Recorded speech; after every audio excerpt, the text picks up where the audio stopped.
everybody. Hello, hello.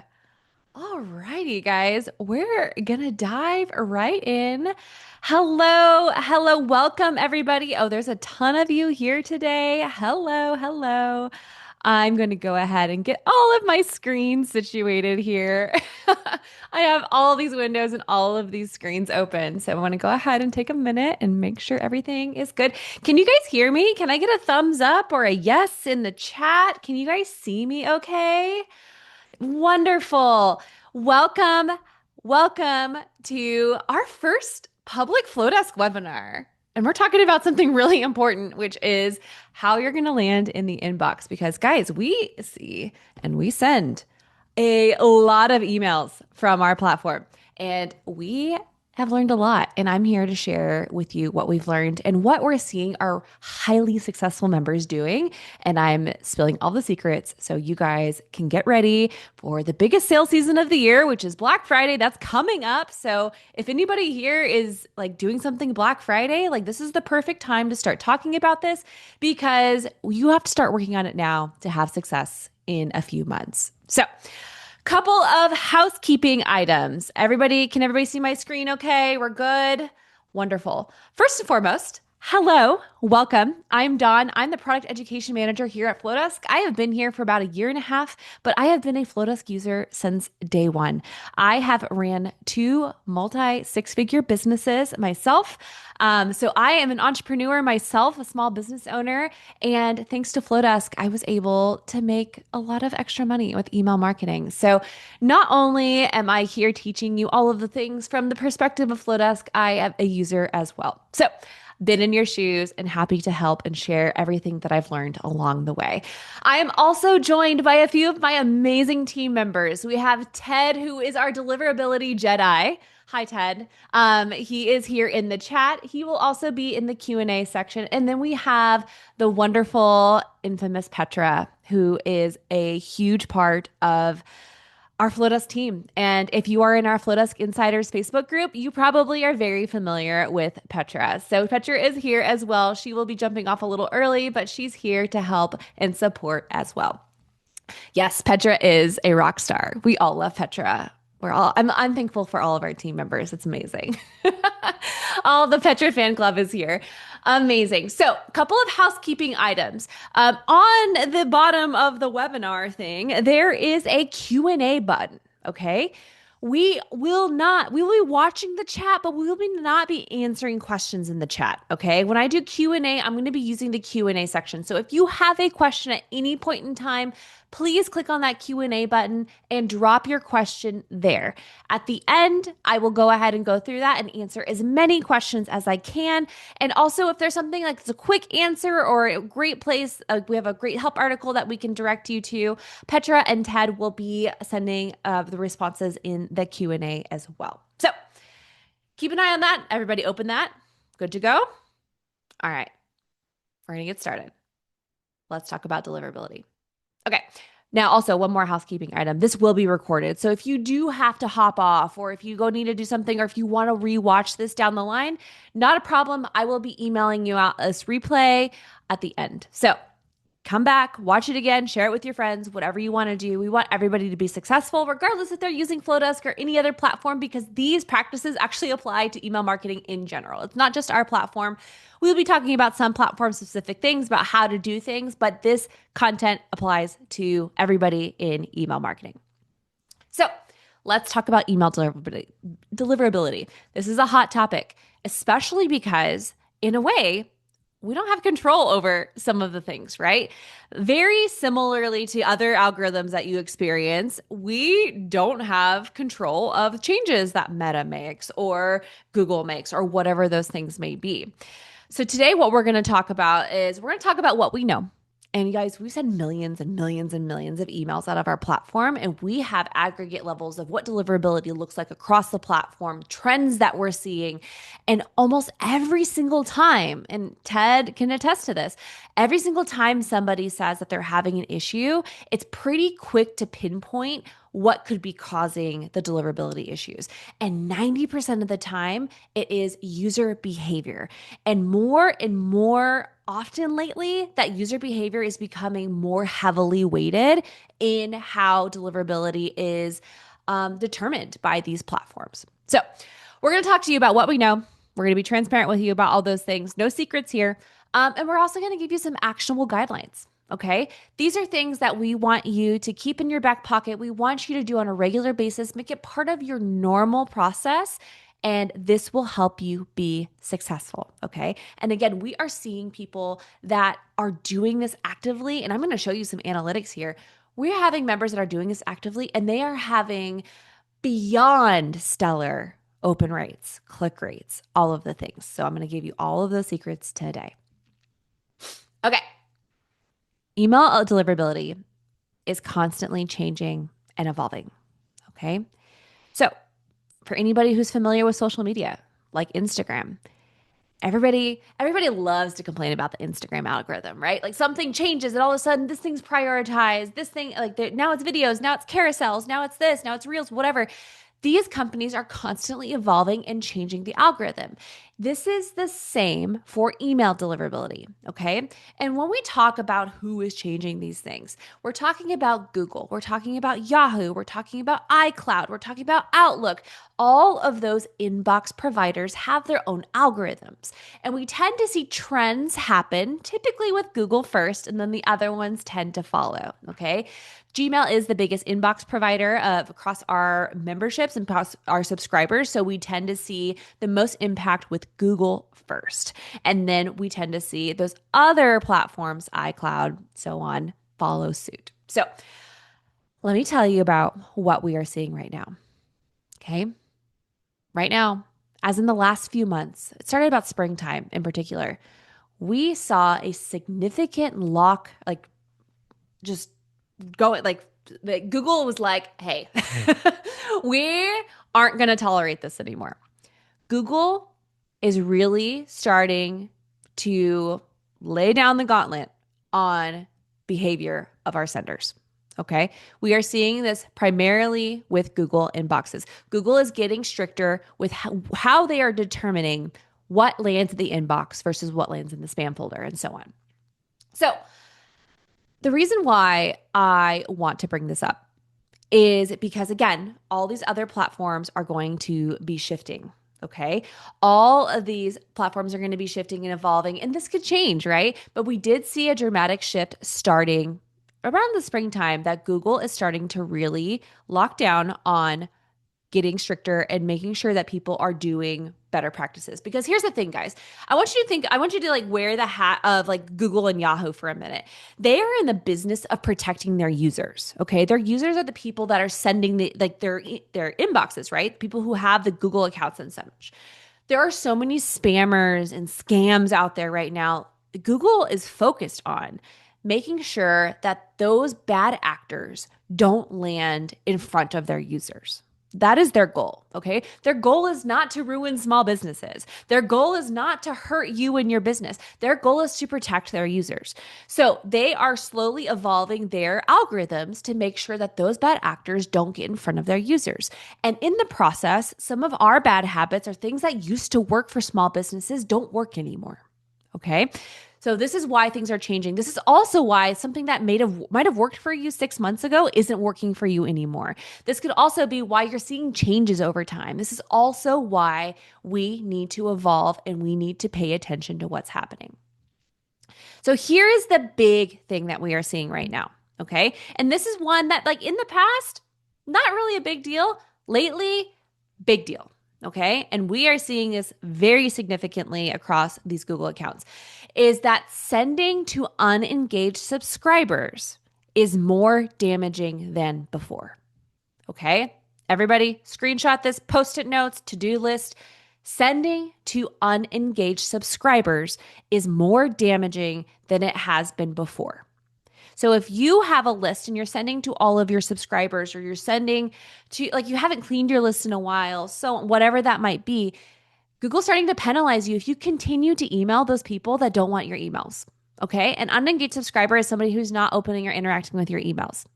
And again, 9 out of 10 times, whenever we see somebody have issues or complain online, or somebody writes into support, it's very easy for us to go into your account and see like, Oh, well, you've been sending to 3,000 subscribers that have never opened one of your emails. Okay. I want you to think about it this way for a minute. Okay. So if you are sending an email, and let's say only 10% of your people even open or engage with your email, okay? Google's going to see that. They can see that information and they're going to be like, oh, well, only 10% of people wanted this email, so that must not be very valuable, right? So Google is going to prioritize your emails in a way that only 10% of people would want it. So normally in the promotions folder or even the spam folder, right? Because if only 10% of people care about it, then clearly it's not an important email. But if you're sending to engaged subscribers, people that open your emails, people that are looking for relevant content, your open rates are going to naturally increase because you're sending it to people that want your emails. You're going to send it, you're going to get a higher open rate, 50, 60, 70%, and Google's going to be like, oh, wow, 70% of people wanted this email. It must be important. When this person sends an email, I'm going to make sure their subscribers can see it. Does that make sense? We want to continue to create that content that people want to open. And if we are continuously sending to people who don't want our content, Google is going to penalize you for that. They're going to see that people don't want that content, maybe not because it's bad content, maybe they're just not interested or maybe they moved on in their lives. They are going to see that content, they are going to not open it, and Google's going to penalize you for it. And when I say Google, guys, this really applies to everybody. I am just using Google because that's easy to reference. Now, here's the thing. There's a lot of chatter out there. We're going to get really candid and kind of like transparent here. There's a lot of chatter online. They're like, oh, Flodesk has problems. Like my deliverability is having issues. Well, I want to highlight something that's different about our platform that is not the case for other platforms, Kit, ActiveCampaign, MailChimp, whoever you're talking about. And in Flodesk, we have unlimited subscribers. We do not charge you for having more subscribers. As a result, our members are much more likely to hoard their subscribers and they are less likely to get rid of them. Because let's say you're on a platform that does charge you by subscriber. Okay. Well, if you have subscribers that have never opened your emails ever, why are you paying for them? You are much more likely to get rid of those people because you don't want to pay for them. You don't want to pay that extra fee every month to continue to have those subscribers that are not serving you or your audience. So all of the other platforms out there who don't have unlimited subscribers like Flodesk tend to see better behaviors out of their users because there's a financial incentive. Okay. We have users that hoard hundreds of thousands of subscribers and they don't want to get rid of them because they don't have to. There's no financial need for them to do that. However, they continue to send to these subscribers even though they have never opened an email or they're not interested in their content anymore. They continue to send to them, and in turn, they are impacting their sender reputation and no longer being put in the inbox or in a folder, or even worse, being put in the spam folder because they are continuing to send to people that don't want their emails. So here is my challenge to you guys. We need to fix this. We want you guys to make sure you're prioritizing this, and we are cleaning out our list. And we're going to talk a little bit more about that here shortly. So the best strategy when it comes to email marketing is to send valuable content to people who want it. Okay. For example, at Tech Savvy Creative, which is one of my businesses, I send content to creative entrepreneurs. If I am sending content about a photography conference that I'm speaking at, I don't want to send it to web designers. I want to make sure that I'm segmenting my audience and I'm sending that content to the people that it applies to. Sending a blast email every single time is not valuable because I'm not getting the right content in front of the right people. And then in turn, they're less likely to open my email, they're less likely to engage with it, and they're more likely to start ignoring it, which in turn hurts my sender reputation, deprioritizes me in the inbox, and gets me in folders that I don't want to be in. So, with some best practices, and we're going to talk about these here soon, we are going to get some great results. And I want to show you some actual screenshots from our members. Okay. These are real screenshots from Flodesk accounts that I've worked with. Okay. Even if it's a small email, 78% open rate. Guys, industry average is about 20%. Okay. Anything over 20 is normally considered pretty great, but these are beyond stellar. Okay. Look at this last one on here, an email sent to 210,000 people with a 50% open rate. That is crazy town. Crazy town, guys. So these users, though, we've looked at them, we're watching their behavior. They are constantly cleaning their list. They're constantly segmenting to engage segmented audiences, and the results are following. Here's more screenshots of actual proof that this is happening and working for other users. Millions of emails. Guys, look at that bottom right one. 28 million emails sent from that account with a 45% open rate. These are real numbers, guys. So I just want to show this to you to give you some encouragement, to let you know it's possible. It's not just smoke and mirrors. We are having users having real amazing success with these best practices. So let's talk about these practices. And we're going to jump right in here with our first and foremost, most important one. You need to be sending from an authenticated domain. This is becoming more important than ever. At first, when they rolled out the regulations in 2024, this was a recommendation for some users. If you weren't sending over like 5,000 emails a day, it was kind of like an optional thing. Guys, it is not optional. If you are a business, you are a small business, you need to be sending from an authenticated domain. This means that you should not be sending from an @gmail.com email address or an @yahoo.com email address. You need to go get yourself a custom domain email address. I recommend Google Workspace. That's what I use for both of my accounts. Very happy with them. Make sure you are sending from a custom domain because you can then get it authenticated. These authenticated records, so you might have heard these before, DKIM, SPF records, DMARC records. These wave the green flag to Google and Yahoo that you are a legitimate sender and not a spammer. Because here's the thing, guys, these spammers, these people that are trying to get your money and trying to spoof you into thinking they're somebody that they're not, are using those free email addresses. That's the first red flag, okay? Like if you ever like get a phishing email and you go look at who it's from, it's normally like an @Gmail account because it's free. It's easy for them. It doesn't cost them any money. Send from an authenticated domain, and this is going to be the first green light in a series of things to ensuring that your emails land where they need to be. Okay? And again, if you don't have a custom domain email and you want to get started, go to your domain registrar to get started, but also check out Google Workspace. Big fan. I use that for both of my businesses, and it has been great. I have a chat message. Okay. So it says, I've been trying to authenticate for 3 weeks now. Every time I get an unsuccessful message, you have Google Workspace.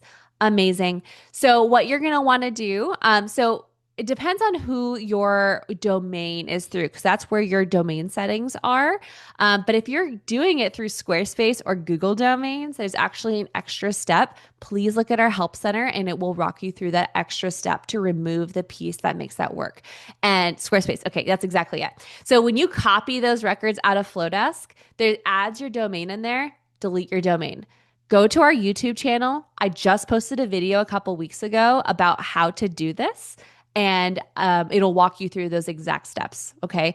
Petra, Ted, can you grab that link to that Squarespace video? Is it in there, Petra? Perfect. Wonderful. And if you don't have success, please don't hesitate to email support@flodesk.com and they will walk you through that as well. But we tend to see that a lot with Squarespace just because there's an extra step involved. It is highlighted in that help article that Petra has linked. And also there's a YouTube video walking you through those steps. Amazing. Okay. All right. So first and foremost, we need to be sending from an authenticated domain. This is key. Next, this one's a silly one. Okay. But we've seen this a lot lately. Okay. Check your links and your logo. Okay. If you are an OG Flodesk user, anybody an OG Flodesk user that's been here since like 2020, 2019, I am one of those people. Well, guess what? When we started our accounts, HTTPS was not a thing. It was not like a common thing. Like, you know, like it was like, I don't know, maybe 2020-ish. It wasn't a common thing to have a secured website. Like that was something that happened after Flodesk was launched. So many of us, myself included, when we set up our brand settings, the URL that you attached to your brand settings was probably an HTTP URL. It didn't start in HTTPS. Well, guess what? When you add that logo block and it's pointing to that HTTP link, even though it redirects to a secure link because you've updated your website, you've done all the things, that link in your logo block is seen as an unsecure link, and Google is blocking emails because there's unsafe links in those emails. Okay. So if you, especially if you're an OG Flodesk user, go into your settings, go to branding, and then scroll down to where it says like your company settings. Look at the URL. Okay. Make sure that is an HTTPS link if you have an SSL certificate on your website. Okay. Because again, every time you use that logo block in your Flodesk account, it's pulling from that URL to link to your website. If you're linking to an unsecure link, Google is not going to like that. And 9 times out of 10, they're going to put this big, ugly red banner on top that says there are unsafe links in this email and it is being caused by your logo. So I want you guys to check that right now. Right now. Beautiful. Okay, next, we need to focus on quality subscribers. Okay, when it comes to email marketing, quantity is not better than quality. Okay, we don't want people that don't want to be there. And I'm going to ruffle some feathers here. This is a big reason why Flodesk does not have a creator network. Because what we're seeing is those creator networks, those like swapping subscriber situations, these are leading to subscribers that are not great. They're adding numbers to your subscriber count. That's great, but they're not providing high quality subscribers. Okay. And we're seeing this across the board. And this is a big reason why we're not like leaning into something like a subscriber network like other platforms might do. This is also really important for anybody out there that might be in like hosting things that used to work really well in the past, like bundles where you would get a ton of emails in. Well, guess what, guys? Half of the emails that I've been cleaning off of my list because they have not engaged with me are coming from those types of things. We have to focus on quality people that actually want to consume our content. So now, Anna, you have HTTP in your link. There you go. Simple fix. Let's get that fixed right now. It's going to help you right away. So when it comes to our subscribers, the first foremost thing that we want to do is for the subscribers you have, we need to clean up our list. Okay. It's time to clean your email list. It is time to get rid of the people that are not opening your emails. Now, I'm going to spoiler alert, guys. We're actually releasing new filters this week, right, Petra? Sometime this week, maybe next week, that are going to be amazing. So this screenshot is going to be outdated next time I host this webinar, but we are releasing filters that allow you to filter by engagement. So super cool. But what we want you to do is we want you to clean your list every 3 to 6 months. So what we recommend you doing is going into your subscriber tab or your audience tab, clicking all subscribers, and then I want you to filter. I want you to filter by when a subscriber was last active. Maybe 6 months or a year ago. Or if you send the emails pretty frequently, 90 days. And I want you to see how many of your subscribers have not interacted with your emails in over 6 months. I think you'll be very, very surprised. Okay. Those people are hurting your sender reputation. It is time to get rid of them. Okay. So a couple of things that you can do here. What you can do, so there's a couple, this is all personal preference for you guys. So everybody does this. Petra and I do it a certain way. Other people do it a certain way. You can take those subscribers who have not interacted with your emails in 6 months, a year, 90 days, whatever you choose to do, and you can take them and move them into a segment called cold subscribers or unengaged or whatever you want it to be. And then when you send your emails, make sure you exclude that segment from the send. Okay. That way you're not sending any emails to those subscribers. Another option is you can unsubscribe them. You can just simply unsubscribe them so you can't accidentally send them emails. Now, if you unsubscribe somebody in Flodesk, they remain in Flodesk and you can keep all of your historical data. You can see when they entered, what segments they were in. This is my personal preference because I'm a data hoarder. I love to see when somebody joined my list and when they like what they've opted into and all of those things. So I tend to go to the unsubscribe route personally. Now, if you unsubscribe somebody, you cannot manually resubscribe them. They have to fill out a Flodesk form in order to resubscribe. But if they go onto your website, they sign in, like they fill out an opt-in form, they join your list again, they will be able to resubscribe. Not a problem. Your other option is to delete these subscribers. Now, the delete route does make it very clean. It gets rid of them entirely, out of sight, out of mind. You're not dealing with them. However, if you have a CSV upload and you upload that CSV again, they will come back. Okay. But when you do delete your subscribers, you will lose historical information. You will lose their segments. You will lose all of that information. So a couple of different routes here. If you want a little bit more of a walkthrough step-by-step on how to do this, I have a video tutorial on our YouTube channel walking you through this process. Now, when it comes to these subscribers, we recommend you clean your list every 3 to 6 months or so, okay? Again, quantity is not better than quality. Get rid of the subscribers that are not engaging with you. They are doing nothing but hurting you, okay?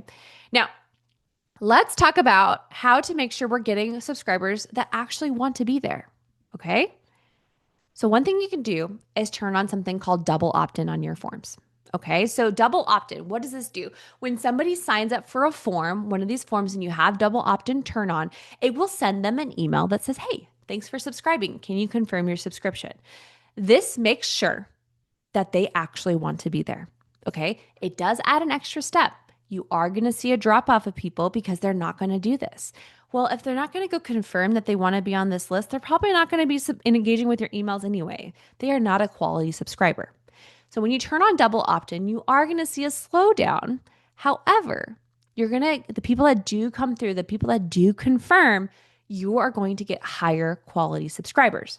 Subscribers that are interacting with those emails, they're opening, they're clicking on it, that does nothing but signal to these inbox providers that you are sending valuable content. Those inbox providers are going to put you in inboxes and in folders that you want to be in. Okay? All right. Next, we're going to focus on our subscriber quality again. And I want to encourage you to avoid low quality imports. So again, guys, if you bought a list somewhere, just don't. Guys, don't buy an upload list, okay? This is doing nothing but hurting you. This is not good, okay? Do not purchase lists. And at this point in time, with Google and Yahoo really cracking down on having quality subscribers, I would even encourage you to look at different methods. For me, again, like I've done a ton of bundles and like different like swap type things and all of these like speaking engagements and different things like that. And I've learned that a lot of these people that I'm removing from my subscriber list came from those bundles and things because they had to opt in to get my freebie and then they didn't actually want to be there. They were just there to get something and they weren't there to actually interact with me. So take a look at how you're getting your subscribers and find ways to avoid those low quality imports. Don't upload lists that you got from somebody else. Or if you're going to a trade show, like you get a list of everybody, which is not legal in most places. But if you do end up with a list, don't use it just because you have it. Okay. Focus on high quality subscribers, not just any email you can get your hands on. And again, Flodesk in a way enables this behavior because we don't charge for subscribers. We have unlimited subscribers. So we are enabling these behaviors. People are like, oh, it doesn't cost me anything to put these people on. They're more likely to add them to their list and then in turn can hurt their sender reputation. I want you to focus on those high quality subscribers. Yes. Thank you, Todd. Uploading a list that was given to you by somebody else is also illegal. Please don't do that. Please do not do that. Okay. And if you're somebody, please don't share your list with other people. That is also not legal. They have to explicitly opt in to your email list. Okay. Quick breather. Coffee. Make sure we have lots of time for Q&A here. Okay. The next thing I want to talk about is warming your domain. Real talk. This is not fun. This takes a little while. But if you do it, you will see incredible results. Okay. So let me explain to you what warming your domain is. So if you are somebody who maybe hasn't emailed your list in a really long time, like I know there's probably some of you on this email or on this webinar right now that have not emailed your list in like a whole year. Well, guess what, guys? Email providers do not like surprises. So if you're somebody that has neglected your list in a few months or a year or a few years in some cases, and you're like, Black Friday rolls around, and you're like, you know what? I'm going to email my subscribers. And you send an email on Black Friday after ghosting your list for months. Guess where you're going to land? You are going to give yourself a one-way ticket straight to the spam folder. Okay? You have to build trust with these email providers. This is so important. And you can do that with a process called warming your domain. So how this works, again, long process, takes a couple of weeks, but very worth it. How this works is you're going to start by sending an email to your most engaged subscribers. I like to start with 50. You're going to use your analytics to see who your biggest fans are. And when our advanced audience filtering rolls out here in the next few days, next week, you'll be able to filter your subscribers based off of their engagement rate. What's their open rate percentage? Like you can say, give me a segment of, or show me only the people that have over a 90% open rate. You can take those, you can put them into their own segment, okay? You'll be able to do that here in the next week or so.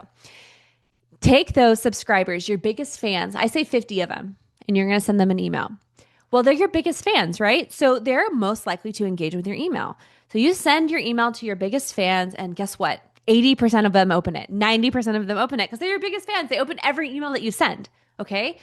So you send that email, and you get a 90% open rate, which is incredible. And Google's gonna be like, whoa, they got 90% open rate. Like, okay, I'm watching. And then a couple days later, you send the same email to the next 150 most engaged subscribers. Now, these are still your biggest fans, right? Do you see what I'm doing here? Now, these are your biggest fans. You send it to the next 150. Well, they're still your biggest fans. So they're going to open that email. You still have a really stellar open rate. Google says, okay, I see you. And then you send it to a larger number a couple days later, okay? 300 people. And the next couple days, you send it to 600 people. And the next couple days, you send it to 800 people. Do you see what I'm doing? I'm slowly, gradually increasing my send, okay? And because I'm doing that and because I'm starting with my most engaged subscribers first, I am signaling to Google and Yahoo that I'm trustworthy, because people are engaging. If I just send it a blast to everybody and like only a fraction of my people open it, that's not building trust with these providers, okay? So to warm your domain, you're going to create your different segments. And you can see here, I have like a little step, like stair stepping here. I have 50 subscribers, 150, 400, 700, 1050, so on. We're going to do this as we build up our list. And this is going to be longer or shorter depending on how many subscribers you have, okay? So this is going to depend. Now, I want to give you some transparent context. I did this to an email list in Flodesk that had over 700,000 subscribers. It's a lot of subscribers, guys. We warmed our domain. We started with 50 people. It took about 6 weeks, 8 weeks. And we monitored it very closely. At the end of our warming of our domain, when we were sending emails to large segments, we were seeing a 60, 70, 80% open rate. Because we had established our trust, we had signaled and taught Google and Yahoo that we are a trustworthy resource, and we were landing in the folders that we wanted to land in because we took the time to warm our domain. So this is why we're having this conversation in August. Because if you are somebody who has not interacted with your list in a long time, and when I say a long time, like 6 weeks is about the time like where your list starts to go cold if you haven't engaged in them in a while. These email providers value consistency. So if you're somebody that hasn't been very consistent or you've neglected your list in a while, you want to start this warming process now to be ready for sales season, for Black Friday, for the holidays, for all of those things coming up. The worst possible thing you can do is, if you have a neglected list, or if you have a list that has really low open rates or whatever that might be, is just to go blast your email list on Black Friday, because you will earn yourself a one-way ticket to the spam filter and very possibly a blacklist on your sender reputation, which is not fun to deal with. Okay. I made you guys this fun little chart here. Should you warm up your domain? Almost always the answer is yes.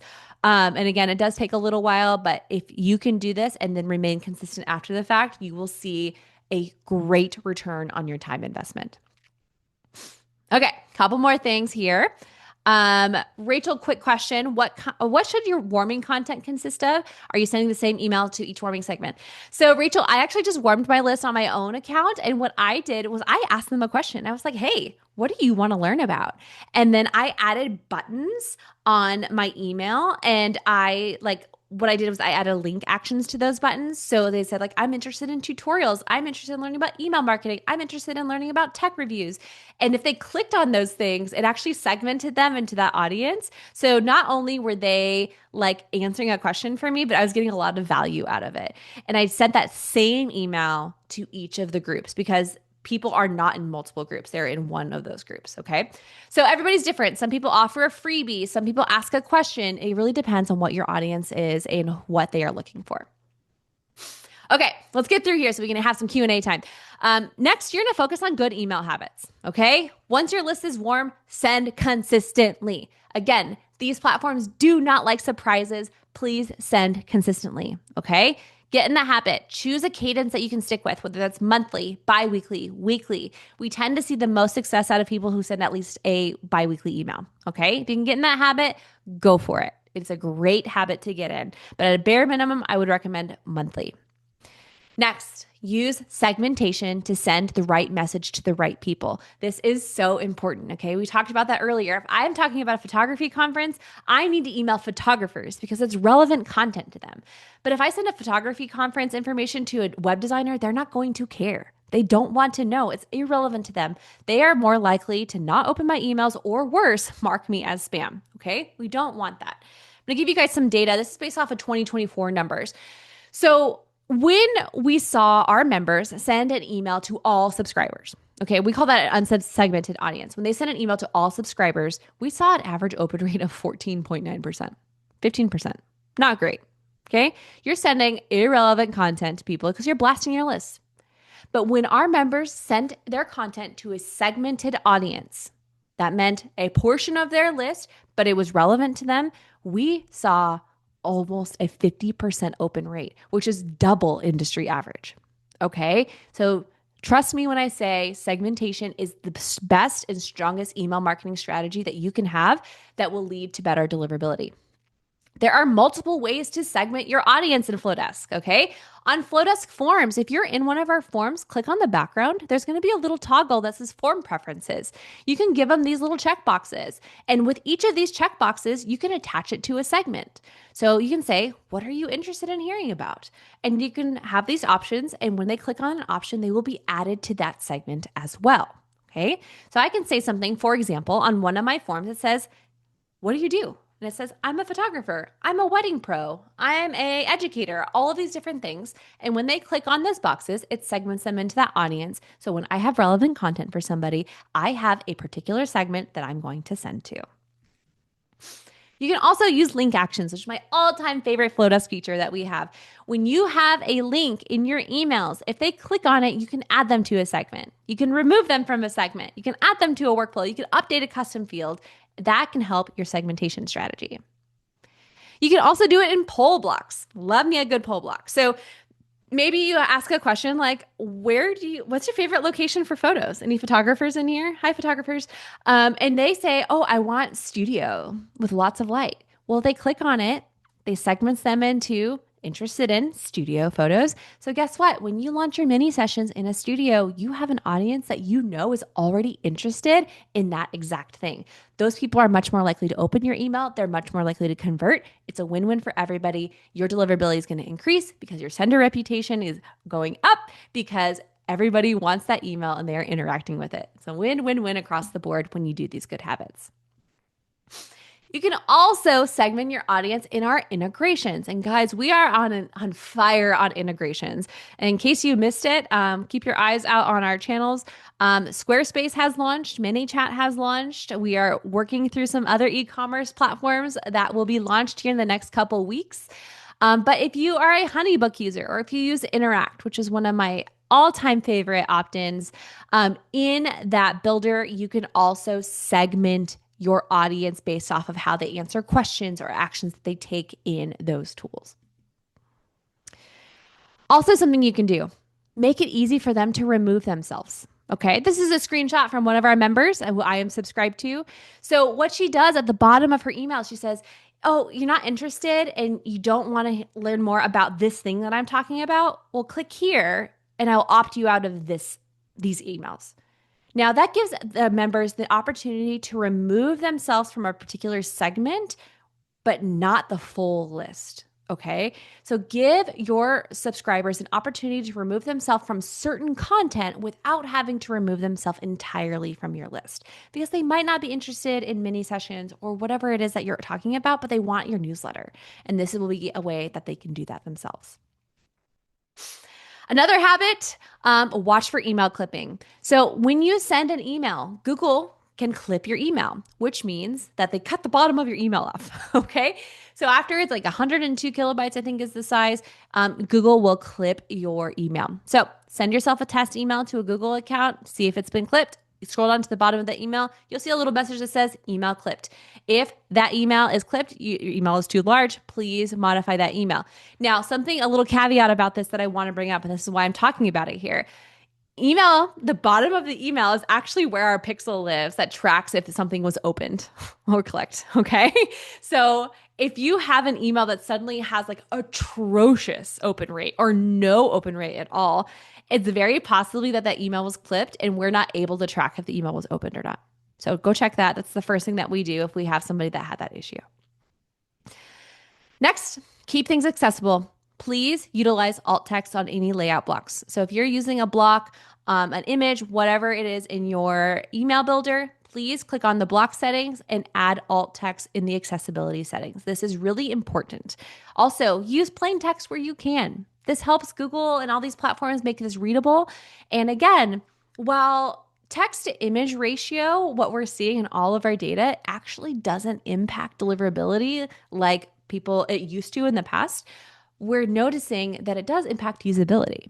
So you want to make sure that people can use your emails. They can interact with them, especially if you have an audience that uses accessibility features. So make sure that you are keeping things accessible, because usability increases readability, which increases people opening and interacting your emails. Okay. Next, if you have not signed up for a Google Postmaster Tool account, please go do that right now. It is free. Google has their own metrics and their own way of monitoring how your domain reputation and your sender reputation is seen. You will only be able to see that in Google Postmaster Tools. So if you want to track your domain reputation, all that good stuff, go sign up for a Google Postmaster account and you can track that there. All right, last thing, we have a whole series on our YouTube channel going through all of these things that we talked about today. So if you want to deep dive in there, go check it out on our YouTube channel and watch those videos there. Whew. That was a lot, guys. Take a quick drink. Oh. All right. So now we're going to go into Q&A. Q&A here. So again, I'm going to open up this little tab. Let me get my little Q&A window here. There we go. Come over here. Okay. Wow. Ted, Petra, you guys are rock stars. I see 23 answered questions. Hi, Angelica. Hello, friends. Liz, thank you so much. You guys are so sweet. Okay. Whew. Let's see. All right. First question. Z, that 750,000 list you warmed up. Yes, it was a doozy. How did you sort for 50 and then 200? Except it's a feature I wish Flodesk had. Be able to filter active 6 to 12 months ago and then re-engage by mailing. Okay, so Z, that filter is coming. It's supposed to be this week. Is it in prod today? Petra, I haven't checked today. The advanced audience filtering is coming, where you can filter your audience based off of their engagement rate and other things like timing and all of those things. You can create these really complex audience filters. So that is coming. Now, the thing that I recommend and the thing that I actually showed in that YouTube video is downloading the CSV. Yes, it is. So what I recommend you do, what you want to do is you actually want to go to your analytics tab in Flodesk, and then at the bottom it has your subscribers, like your analytics by subscriber. Download it from there, and all of the engagement information will be included on that CSV download. So you'll be able to see like what their open rate is, what their click rate is, and then I build the CSV files based off of open rate and click rate from that CSV. Once I break that into those multiple CSV files, I re-upload them into Flodesk. When you re-upload somebody into Flodesk, it does not duplicate their subscriber. It just simply adds the information to whatever you're uploading. So I would take my list of 50. I would go to my warming segment number 1. I click like import this CSV of 50. They will be added to that segment. If you have more questions on that, Z, I walk through that whole process in that YouTube video. Okay. All right. Let's see. You guys have great questions. Oh my gosh, there's so many of them. Hold on. Okay. Um, Liz. Okay, so I believe I have a good open rate, 35%, great, above industry average. My problem is that I subtly pitch my program at the end. And I'm sure every business owner does. Yes, we do. But also, guys, that's something we didn't talk about. If you sell in every email and you wonder why you're in the promotions tab, well, that's because you're a promotion. So, and Google and Yahoo can recognize that. Also, we're businesses. We're supposed to be in the promotions tab. There are ways to get out of that inbox based off of habits, things like that, or get out of that folder. But it's really all about your behavior. Anyway, none have converted. In fact, all my sales come from social media cold audience. Advice on that. It is a very complex topic. Yes. So again, everybody's audience is different here. What works for my audience might be different than yours. And so this is a really hard question to answer.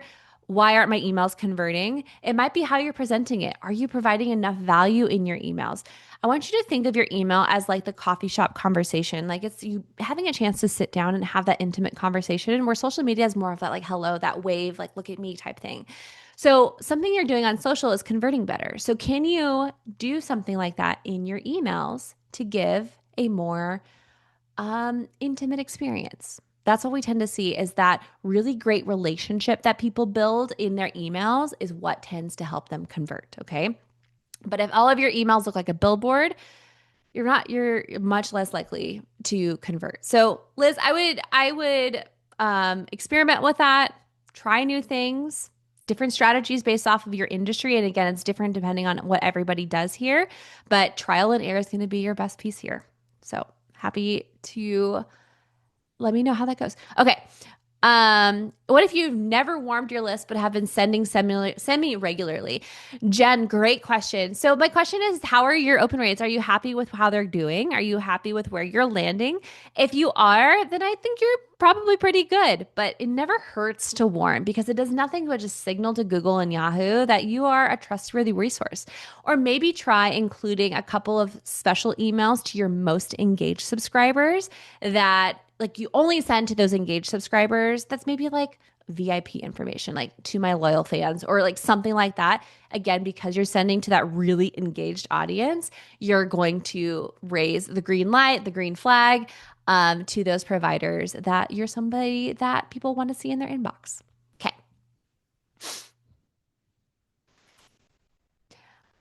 Okay.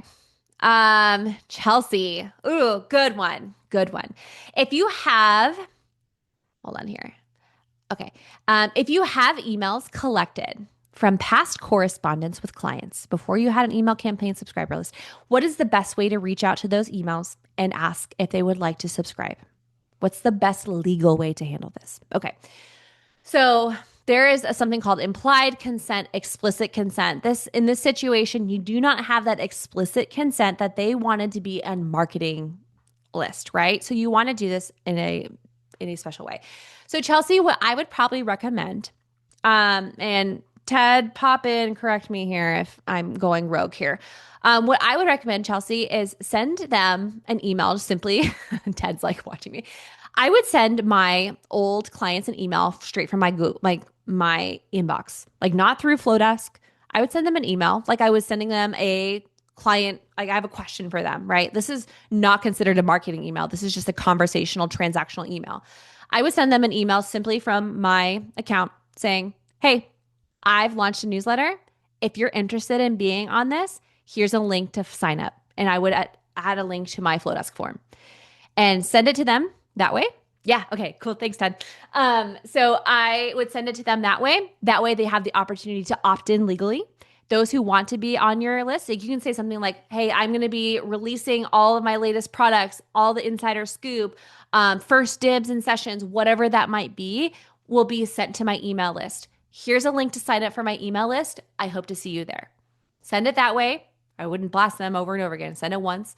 Send it there. Whoever signs up is now considered on your list legally. All right. Hi, what techniques do you like for re-engagement? So this is a great question, and everybody's different. And this is one of those things that everybody's audiences are different. So you kind of have to figure out what works best for your audience. For me, I am busy. If somebody has not interacted in my emails in over 6 months, it's not worth my time to re-engage, if I'm just being super honest here. So I am making decisions like based off of that. If they want to re-engage with me down the line, they can resubscribe and they will be brought back in and welcomed with open arms. But for me in my re-engagement, I tend to keep it very simple. I am not somebody personally that likes to send 12 re-engagement emails or this huge workflow.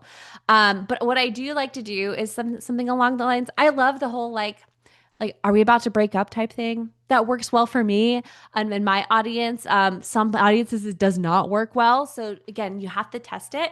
But when I send these re-engagement emails, these people are already in my cold subscriber list. I add a button there that's like, no, I want to stay on your email list. And when they click that button, I use a link action to remove them from the cold subscriber segment. Okay. Don't make this more work for you guys. Use your link actions to remove them from that cold segment that you created or put them into. So I like to do that maybe once or twice. Again, I don't want to keep blasting unengaged subscribers in attempt to re-engage them because that does nothing but send red flags to my providers if they're not engaging with me. Here at Flodesk, when we do a re-engagement campaign, which we do maybe once or twice a year, we watch it. And if something falls below a 20% open rate, we stop. We're not going to continue the re-engagement because it's going to do nothing but hurt or send your reputation. So keep that in mind. It's really important to send that re-engagement campaign with intention. Okay. Does that answer your question? Yes. From Petra, re-engage, tread carefully. Absolutely. Especially in today's world. Okay. There was a comment asking about the check links and logo. Yes. So Stephanie, in your Flodesk settings, especially if you've been a Flodesk user for a long time, go to your settings, your brand settings, and then there's your like URL. Okay. Your URL. This is what your logo block connects to. Okay. So your logo block connects to that URL. Make sure that URL that's in there is an HTTPS URL. Because if you're using an old HTTP link there, it attaches that URL to your logo block in your emails. And Google is like, whoa, that's a unsecure link. It is dangerous. And they'll put a nice, lovely red banner on the top of your emails. So make sure that that email is correct or that URL is correct in your settings. All right. Angelica. Okay. If I deleted somebody from my email because they weren't engaged, can they join my email list again? Asking for a friend. Yes, they can absolutely do this. The only people that cannot come back are bounced subscribers. Ted, keep me honest here. Bounced subscribers. And I believe somebody who has marked you as spam can re-engage and can resubscribe. But bounced subscribers cannot come back to your email list. But if you have unsubscribed somebody or if somebody has unsubscribed themselves, or if you've deleted them, if they sign up using a Flodesk form, they will be resubscribed to your account. Okay. All right. I'm going to go through somebody. I'm going to go through these. Barbara, she said Black Friday was mentioned and it's August. So this is not live. It is definitely live. We're talking about this now because to do things like properly warm your list, you actually have to start doing it now so you're ready for Black Friday. Okay. So that's why we started hosting this in August. Black Friday content is rolling out the doors for me in education space because we need you guys to start getting ready now in order to be successful in November. Okay. Um, so let me see here. Let me see. When we say inbox, does that include the promotions category? Yes, the promotions category is considered the inbox. When we say the inbox, that does not include the spam folder. Okay. That is not, spam is not where we want to be. However, we are businesses. You're probably selling something you're technically classified as a promotion. So it is not a bad thing to be in the promotion category. Now, based off your interaction, the content that you're sending, we do see people get out of the promotions folder, but it is not a bad place for you to be. Okay. Ellie, how can I automate emails to go out based on specific dates, like a bride's wedding day? Great question. So, Ellie, I am here on the product team, and we have formatted custom fields on the way. Okay. Right now, we do not have these. So you are not able to store information like a date and then act on it. But that is on our roadmap. It should be coming down the pipeline, hopefully soon. I can't tell you when. I'm not sure when it's coming. But based on a specific date. So right now we are not able to trigger based off of those custom fields because we don't have a way to format those custom fields, but that will be coming out soon. But if you want to schedule an email and schedule it for her wedding date, you can. But Ellie, actually, I want to take a step back here and talk about a different concept here. So you're talking about like a bride's wedding day. So that to me is a transactional, like CRM type email. This is not an email that's a marketing email. Remember that Flodesk, Kit, ActiveCampaign, all these platforms are marketing platforms. Marketing emails are treated differently than transactional emails. Okay. Marketing emails, like you should not be using a marketing platform to send client information back and forth. Okay. Keep that in mind. It's a great way to keep them engaged. It's a great way to offer them first dibs on something. It's a great way to educate them with content. It is not the platform you want to be using to send them information about their wedding day. Okay. Keep that in mind. Or contacts or contracts or invoices, things like that. Flodesk is an email marketing platform. Chloe, is there a way to get to the inbox rather than the promotion? Again, we do not have full transparency on what the algorithm is. Okay. So there are best practices, what people are doing. If you are offering a promotion on every single email, it's probably going to end up in the promotions folder. So focus on engaging, relationship building content, storytelling. Storytelling is so important. Guys, my most engaged emails ever are me telling stories about something. Okay. Same with other users. So when you're talking and sending those personal anecdotes, things like that, you're going to be much more likely to land in a folder you want to be in. However, if you think you're going to be sending emails about your sale coming up, guess what? You're probably going to land in the promotion email folder because it is a promotion. So keep that in mind. Edited, I do not sell anything on my emails. Okay. Oh, cool. Added. So make sure your content, again, is relevant, relationship building. Ask people to move it to the inbox. That does signal to those providers. I feel like it maybe not as much as it used to. But again, it's just going to be habit forming over time, getting people to move them to the folder, maybe add a blurb, be like, hey, like this email, please move it to your inbox folder so we can signal that this is where you want to be. But it is not a black and white answer there, Chloe. Okay, guys. 1 minute left here. I'm going to go ahead and wrap up. I just wanted to say thank you to everybody for joining us. And again, yes, I know it's August, but we're talking about Black Friday now because if you want to be successful in your sales season and the holiday season, you need to start these good habits now. These habits, when you lean into them, make them consistent, please lean into these things, prioritize them because they will do nothing but make you more successful in your email marketing strategy. And that's what we want. Regardless of what platform you are on, we want all small businesses to be successful. Okay.